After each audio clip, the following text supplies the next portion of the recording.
Hello everyone, welcome. Matt here, giving you a little rundown through this video. But before I get into it, I want to thank Dubl Fpv, our friend Aaron. Check him out on Instagram and YouTube. Lots of cool stuff on his YouTube and Instagram videos of him flying his own drones. I'll provide links in the description section of this video for all his stuff. This video was amazing to film, amazing to be a part of, fun to edit, all that stuff.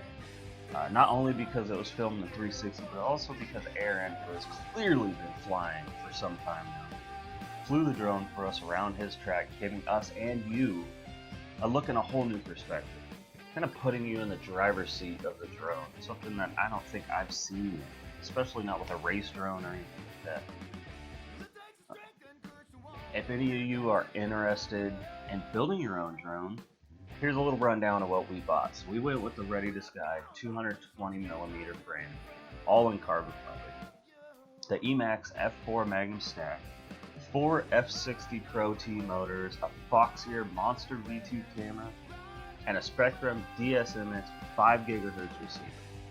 We also went with the Spectrum DX6 radio transmitter. Just to give you an idea, the build took about 6 hours and it all cost about $300. Now that is only for the drone. That does not include the cost of, say, batteries, the radio transmitter, or the FPV goggles. You can get links to all this stuff to build your own drone in our blog post for this video.